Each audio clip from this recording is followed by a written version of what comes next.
No doctor no medicine, no doctor no medicine, no doctor no medicine. ಹಾಗಿದ್ರೆ ಯಾಕೆ ನಮ್ಮ ಸುತ್ತಮುತ್ತ ಇಷ್ಟೊಂದು ಹೊಸ ಹೊಸ ಆಸ್ಪತ್ರೆಗಳು ಹುಟ್ಟುತ್ತಾನೆ ಇವೆ, ಡಾಕ್ಟರ್ಸ್ ಹುಟ್ಟುತ್ತಾ ಇದ್ದಾರೆ. ಮೆಡಿಕಲ್ ಕಾಲೇಜಿಂದ ಎಷ್ಟೋ ಡಾಕ್ಟರ್ಸ್ ಮತ್ತೆ ಮತ್ತೆ ಪ್ರತಿ ವರ್ಷಕ್ಕೂ ಬರ್ತಾ ಇದ್ದಾರೆ, ಡಾಕ್ಟರ್ಸ್ ಆಗ್ತಾ ಇದ್ದಾರೆ, ಸರ್ಜನ್ಸ್ ಆಗ್ತಾ ಇದ್ದಾರೆ, ಸ್ಪೆಷಲಿಸ್ಟ್ ಆಗ್ತಾ ಇದ್ದಾರೆ. ಏನು ಈ ಮಾತಿನ ಹಿಂದಿನ ಅರ್ಥ? ಒಂದು ನಿಮಿಷ ಸಮಯ ತಗೊಂಡು ನೀವು ಮಾಡ್ತಿರುವ ಕೆಲಸವನ್ನು ಬಿಟ್ಟು ಕೂತ್ಕೊಳ್ಳಿ ಮೈ ಡಿಯರ್ ಫ್ರೆಂಡ್ಸ್. ಯೋಚನೆ ಮಾಡಿ ನೋಡಿ, ಯಾಕೆ ಮಹಾನ್ ಸಂತರು ಔಷಧಿಗಳು ಮತ್ತು ಚಿಕಿತ್ಸೆಯಿಂದ ದೂರ ಇರಲಿಕ್ಕೆ ಹೇಳ್ತಾರೆ? ಏನಿದ್ರೆ ಹಿಂದಿನ ಕೂಡ ಅರ್ಥ. ಆಧ್ಯಾತ್ಮಿಕತೆಯಲ್ಲಿ ಬಂದ ಮೇಲೆ ಕೆಲವು ಸೀಕ್ರೆಟ್ಸ್ ನಮಗೆ ಗೊತ್ತಾಗುತ್ತೆ ಮೈ ಡಿಯರ್ ಫ್ರೆಂಡ್ಸ್. ಅದೇನೆಂದರೆ, ನಮಗೆ ಹೊರಗಿನ ಔಷಧಿಗಳು ಮತ್ತು ಹೊರಗಿನ ಚಿಕಿತ್ಸೆ ಅವಶ್ಯಕತೆ ಆಗಲ್ಲ, ಬೇಕಿಲ್ಲ. ಯಾಕೆಂದರೆ ನಾನೇ ಡಾಕ್ಟರ್. ಈ ಶರೀರಕ್ಕೆ ನಾನೇ ಡಾಕ್ಟರ್. ನನ್ನ ಶರೀರವೇ ಅದರ ಔಷಧಿಯನ್ನು ತಯಾರಿಸಬಲ್ಲದು. ಸೊ ನನಗೆ ನಾನೇ ಡಾಕ್ಟರ್, ನನಗೆ ನಾನೇ ಮೆಡಿಸನ್. ಕೇಳಿದರೆ ವಿಚಿತ್ರವಾಗಿದೆ ಅಲ್ವಾ? ಬನ್ನಿ ಇದನ್ನು ಯಾಕೆ ಹೇಗೆ ಅಂತ ತಿಳ್ಕೊಳ್ಳೋಣ. ಇದರ ಅರ್ಥ ಏನು? ನಿನಗೆ ನೀನೇ ಮೆಡಿಸನ್ನು, ನಿಮಗೆ ನೀನೇ ಡಾಕ್ಟರು ಅಂತಂದರೆ ಏನಿದ್ರ ಅರ್ಥ? ವೈದ್ಯೋ ನಾರಾಯಣೋ ಹರಿ ಅಂತ ಹೇಳಿದ್ದಾರೆ. ಯಾರು ಈ ವೈದ್ಯರು? ವೈದ್ಯ ಅಂದರೆ ಹೊರಗಡೆ ಇರುವ ಒಬ್ಬ ಮನುಷ್ಯನಲ್ಲ.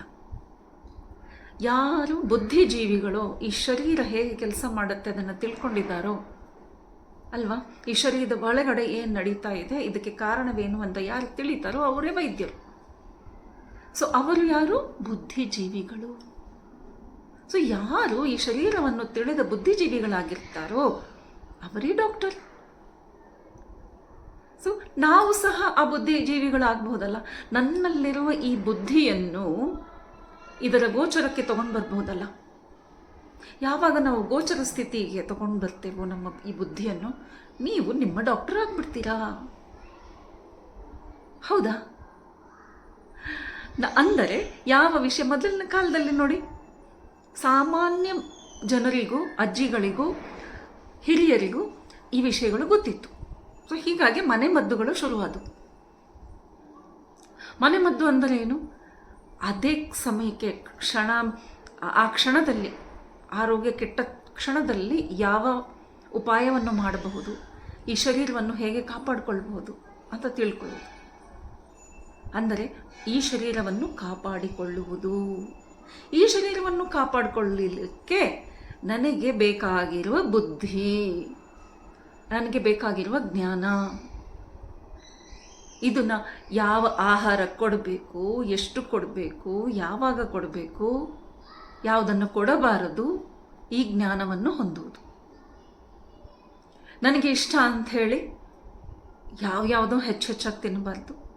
ಎಷ್ಟು ಪ್ರಮಾಣದಲ್ಲಿ ನನ್ನ ಹೊಟ್ಟೆ ಹೇಳುತ್ತೆ, ನನ್ನ ಶರೀರವೇ ಹೇಳುತ್ತೆ ನನಗೆ ಎಷ್ಟು ಆಹಾರ ಬೇಕು, ಈಗ ನಿಲ್ಲಿಸು ಅಂತ ಹೇಳುತ್ತೆ. ಊಟ ಎಷ್ಟು ಸಮಯಕ್ಕೆ ಮಾಡಬೇಕು ಅಂತ ನಮ್ಮ ಶರೀರಕ್ಕೆ ಗೊತ್ತು. ಒಂದು ಯಾವುದೋ ಒಂದು ಆಹಾರ ನನಗೆ ಇಷ್ಟ ಅಂತ ಪದೇ ಪದೇ ನಾನು ತಿನ್ನಲ್ಲ. ಹೊಟ್ಟೆ ತುಂಬಿದೆ ಅಂದರೆ ಇನ್ನೂ ಜಾಸ್ತಿ ತಿನ್ನಲ್ಲ. ಆದರೆ ಇವಾಗ ನಾನು ಮಾಡ್ತಾ ಇರೋದು ಅದೇ. ಆದ್ದರಿಂದ ಅನಾರೋಗ್ಯಕ್ಕೆ ಕಾರಣ ಆಗ್ತಾ ಇದೆ. ಈ ಜ್ಞಾನವನ್ನು ಪಡಿತಾ ಇಲ್ಲ. ಸೊ ಯಾವುದು ಈ ಶರೀರಕ್ಕೆ ಒಳ್ಳೆಯದು, ಯಾವುದು ಹಾನಿಕಾರಕ, ಈ ಎಲ್ಲ ಇನ್ಫಾರ್ಮೇಷನ್, ಈ ಎಲ್ಲ ಮಾಹಿತಿಯನ್ನು ಪಡೆದುಕೊಳ್ಳುವುದು, ಇದು ನಮ್ಮ ಬುದ್ಧಿಗೆ ಸಂಬಂಧಪಟ್ಟಿದ್ದು.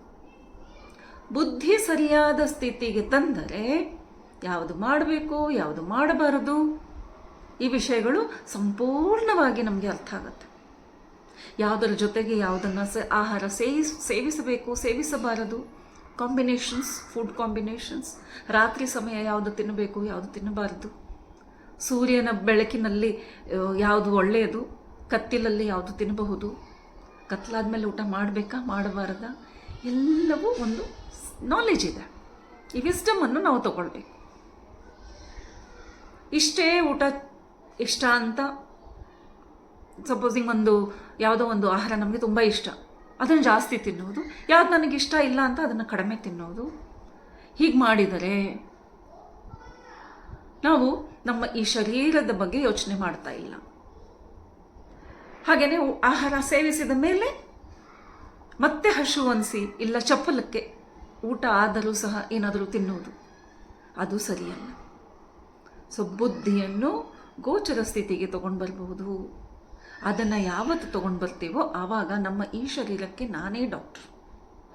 ಹಾಗೆಯೇ ಯಾವುದು ಔಷಧಿ ಬೇಡ ಅಂತ ಹೇಳ್ತಾ ಇದ್ದೀವಿ. No medicine. ನೋ ಮೆಡಿಸನ್ ಅಂದರೆ ಏನು? ಹೊರಗಡೆ ಇರುವ ಯಾವುದೇ ಕೆಮಿಕಲ್ ನಮ್ಮ ಈ ಶರೀರಕ್ಕೆ ಔಷಧಿಯಾಗಿ ಕೆಲಸ ಮಾಡಲ್ಲ. ಹಾಗಾದರೆ ಔಷಧಿ ಎಲ್ಲಿ? ನನ್ನ ಶರೀರಕ್ಕೆ ಏನು ಬೇಕು ನನಗೆ ಗೊತ್ತಾಗುತ್ತೆ ಅಂದರೆ ಔಷಧಿ ಎಲ್ಲಿದೆ? ನನ್ನಲ್ಲಿಯೇ ಇದೆ. ಈ ಔಷಧಿ ಈ ಶರೀರದಲ್ಲಿಯೇ ಇದೆ. ಯಾವುದಪ್ಪ ಅದು? ಫಾರ್ಮಸಿಯಲ್ಲಿ ಸಿಗದೆ ಇರೋ ಔಷಧಿ ಇಲ್ಲಿ ನನ್ನಲ್ಲಿಯೇ ಸಿಗ್ತಾ ಇದೆ. ಎಂತಹ ಔಷಧಿ ಅಂದರೆ ಫಾರ್ಮಸಿ ಸಮಯ ನೋಡಿ ಮುಚ್ಚಾಕ್ಬಿಡ್ತಾರೆ. ಆದರೆ ಈ ಶರೀರದಲ್ಲಿ ಸತತವಾಗಿ ಔಷಧಿಯ ಅವಲಂಬನೆ ಪ್ರೆಸೆನ್ಸ್ ಇರುತ್ತೆ. ನಾವು ಅವರ ಹೊರಗಡೆ ಇರುವ ಔಷಧಿಯ ಮೇಲೆ ಅವಲಂಬಿತರಾಗಿಲ್ಲ. No medicine. ಹಾಗಾದ್ರೆ ಯಾವುದಪ್ಪ ಈ ಔಷಧಿ? ನನ್ನಲ್ಲಿ ಓಡಾಡುವ ಈ ಉಸಿರು. ಯಾವತ್ತು ನಾನು ಇದನ್ನು ಗಮನಿಸ್ತೇನೋ, ಯಾವತ್ತು ನಾನು ಇದನ್ನು ತಿಳಿದುಕೊಳ್ತೇನೋ, ನನ್ನ ಔಷಧಿ ನನ್ನಲ್ಲಿಯೇ ಇದೆ. ಸತತವಾಗಿ ನನ್ನ ಜೊತೆಗೆ ಇರುತ್ತೆ. ಹಗಲು ರಾತ್ರಿ ನನ್ನ ಹತ್ರ ಇರುತ್ತೆ. ಯಾವ ಗಡಿಯಾರ ನೋಡಿ ಅದರ ಅವೈಲಬಿಲಿಟಿ ಕ್ಲೋಸ್ ಆಗಲ್ಲ, ಜಾಸ್ತಿನೂ ಆಗಲ್ಲ. ಪತ್ರಿ ಸರ್ ಅದಕ್ಕೆ ಹೇಳ್ತಾ ಇದ್ರು, ಅರೆ ಬಾಬಾ ಶ್ವಾಸಕ್ಕೂ ಪಕಡೋ, ಶ್ವಾಸಕ್ಕೂ ಪಕಡು ಅಂದರೆ ಶ್ವಾಸವನ್ನು ಹಿಡಿದುಕೊಳ್ಳಿ, ಶ್ವಾಸದ ಜೊತೆಗೆ ಇರಿ. ಯಾವಾಗ ನಾವು ಶ್ವಾಸವನ್ನು ಹಿಡಿದಿಟ್ಕೊಳ್ತೇವೋ, ಶ್ವಾಸದ ಜೊತೆಗೆ ಜೀವನ ಮಾಡ್ತೇವೋ, ಅದುವೇ ಅಮೃತಮಯ, ಅದುವೇ ಅಮೃತ. ಎಲ್ಲಿವರೆಗೆ ಅಂದರೆ ತಲೆ ಕೂದಲಿಂದ ಹಿಡಿದು ಕ್ಯಾನ್ಸರ್ವರೆಗೆ ಎಲ್ಲ ರೋಗಗಳಿಗೂ ಔಷಧಿ ನಮ್ಮಲ್ಲಿಯೇ ಇದೆ. ಮತ್ತು ಅದುವೇ ಶ್ವಾಸ. ಯಾವಾಗ ನಾವು ಶ್ವಾಸದ ಮೇಲೆ ಧ್ಯಾಸ ಇಟ್ಕೊಂಡು ಶ್ವಾಸದ ಜೊತೆಗೆ ಜೀವಿಸ್ತೇವೋ, ಶ್ವಾಸದ ಜೊತೆಗೆ ಪಯಣಿಸ್ತೇವೋ, ನಮ್ಮ ಶ್ವಾಸವೇ ಅಮೃತವಾಗುತ್ತೆ. My dear friends, be with the breath, observe the breath, be in awareness with the breath ಅಂತ ಹೇಳ್ತಾರೆ. ಅಮೃತ ಎಲ್ಲೂ ದೇವಲೋಕದಲ್ಲಿ ಸಮೃತ ಮಂಥನ ಆದಾಗ ಹುಟ್ಟಿದ್ದಲ್ಲ. ಅದು ನಮಗೆ ತಿಳಿಸಲಿಕ್ಕೆ ಒಂದು ಕಥಾರೂಪದಲ್ಲಿ ಹೇಳಿದ್ದಾರೆ. ಅದರ ವಿಷಯವನ್ನು ಸರಿಯಾಗಿ ಅರಿತುಕೊಂಡರೆ ನಮಗೆ ಗೊತ್ತಾಗುವುದೇನು ಅಂದರೆ ಆ ಮಂಥನ ನಡೆದದ್ದು ನಮ್ಮಲ್ಲಿಯೇ. ಸೊ ಅದು ನಡೆಯುತ್ತೆ. ಹೇಗೆ ನಡೆಯುತ್ತೆ? ನೀನು ಶ್ವಾಸದ ಮೇಲೆ ಗಮನ ಇಟ್ಟಾಗಲೇ ಅದು ಮಂಥನ. ಹೇಗೆ ಮಜ್ಜಿಗೆಯನ್ನು ಕಡಿದ್ರೆ ಮಂಥನ ಅಂತ ಹೇಳ್ತೀವಿ. ಶ್ವಾಸ ಒಳ ಹೋಗುವುದು, ಹೊರ ಬರುವುದು. ಈ ಮಂಥನದಿಂದ ಒಂದು ಅಮೃತ ಬಿಂದು ಉತ್ಪತ್ತಿಯಾಗಿ ನಮ್ಮ ಶರೀರದಲ್ಲಿ ಆ ಅಮೃತ ಬಿಂದು ಇರುತ್ತೆ. ಯಾವುದೋ ದೇವಲೋಕ ಎಲ್ಲಿಯೂ ಹೊರಗಡೆ ಇಲ್ಲ ಮೈ ಡಿಯರ್ ಫ್ರೆಂಡ್ಸ್. ಅಲ್ಲಿಂದ ಯಾರೂ ತಂದು ಕೊಡೋದಿಲ್ಲ ನಮಗೆ ಅಮೃತ.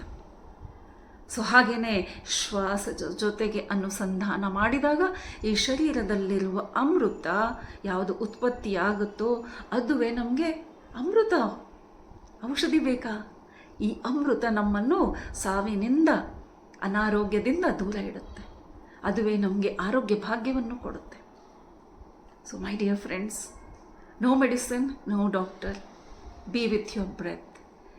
The breath is your doctor. The breath is your medicine. Breath is your guru. ನಮ್ಮ ಶ್ವಾಸವೇ ನಮ್ಮ ಗುರು. ಶ್ವಾಸದ ಜೊತೆಗೆ ಅನುಸಂಧಾನ ಮಾಡ್ತಾ ಯಾವಾಗ ನಾವು ಮೆಡಿಟೇಷನ್ ಮಾಡ್ತೇವೋ ಮೈ ಡಿಯರ್ ಫ್ರೆಂಡ್ಸ್, ಆಗ ನಮ್ಮ ಈ ಶರೀರಕ್ಕೆ, ಹೀಗಾಗಿ ಶರೀರಕ್ಕೆ ಬೇರೆ ಔಷಧಿ ಡಾಕ್ಟರ್ ಬೇಕಾಗಲ್ಲ. ನಾವು ನೋಡಿದ್ದೇವೆ ಎಷ್ಟು ಮಹಾ ಸಂತರು ಎಂತಹ ರೋಗ ಬಂದರೂ ಅವರು ಅದನ್ನು ಸರಿಪಡಿಸ್ಕೊಂಡಿದ್ದಾರೆ. ಬರೀ ಅವರ ಆಹಾರ, ವಿಹಾರ, ವಿಚಾರ ಮತ್ತು ಈ ಶ್ವಾಸವನ್ನು ಗಮನಿಸ್ತು. ಸೊ ಈ ಕಾನ್ಸೆಪ್ಟ್ ಬಗ್ಗೆ ಯೋಚನೆ ಮಾಡಿ ನೋಡಿ, ಪ್ರಯೋಗ ಮಾಡಿ ನೋಡಿ. Because we are all spiritual scientists. ಯಾರು ಬಂದು ಹೇಳದೇ ಇದ್ದರೆ ನಾವು ತಿಳ್ಕೊಳ್ಳೋದೇ ಇಲ್ಲ. ಯಾಕೆ ಅಂದರೆ ಆ ಬುದ್ಧಿಯನ್ನು ಆ ಗೋಚರ ಸ್ಥಿತಿಗೆ ತೊಗೊಂಡು ಹೋಗ್ತಾ ಇಲ್ಲ. ಬುದ್ಧಿಯನ್ನು ನಮಗೆ ಗೋಚರ ಸ್ಥಿತಿಗೆ ಅಂದರೆ ಅವೇರ್ನೆಸ್ಸಿಗೆ ತೊಗೊಂಡು ಹೋದಾಗ ಎಲ್ಲ ಜ್ಞಾನ, ಎಲ್ಲ ವಿಸ್ಡಮ್ ನಮಗೆ ಸಿಕ್ಕುತ್ತೆ. ಆಗ ನಮ್ಗೆ ಗೊತ್ತಾಗುತ್ತೆ ನಾವು ಯಾವುದನ್ನು ಹೊರಗಡೆ ಹುಡುಕ್ತಾ ಇದ್ದೇವೋ ಅದು ನಮ್ಮಲ್ಲಿಯೇ ಇದೆ. ಯಾವ ಡಾಕ್ಟ್ರನ್ನು, ಯಾವ ಔಷಧಿಯನ್ನು ಹೊರಗಡೆ ಹುಡುಕ್ತಾ ಇದ್ದೇವೋ ಅದು ಸಹ ನಮ್ಮಲ್ಲಿಯೇ ಇದೆ. ಯಾವ ಪ್ರೀತಿ, ಯಾವ ಶಾಂತಿಯನ್ನು ನಾನು ಹೊರ ಹುಡುಕ್ತಾ ಇದ್ದೀನೋ ಅದು ಸಹ ನನ್ನಲ್ಲಿಯೇ ಇದೆ.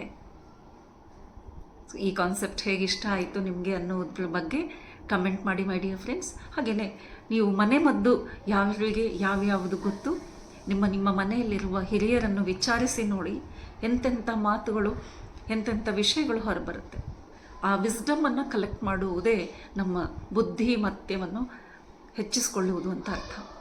ಸೊ ವಿಸ್ಡಮ್ ತಗೊಳ್ಳಿ ಅಂತಂದರೆ ಯಾವುದೋ ಪುಸ್ತಕ ಓದಿ ಬರುವುದಲ್ಲ ಫ್ರೆಂಡ್ಸ್, ಇದು ಅನುಭವ ಇದ್ದವರ ಹತ್ರ ತಿಳ್ಕೊಳ್ಳೋದು. ಅನುಭವಿಗಳು ಯಾರು? ನಮಗೆ ಫಸ್ಟ್ ಹ್ಯಾಂಡ್ ಸಿಗ್ತಾ ಇರುವ ಅನುಭವಿಗಳು ನಮ್ಮ ಮನೆಯಲ್ಲಿರುವ ಹಿರಿಯರು.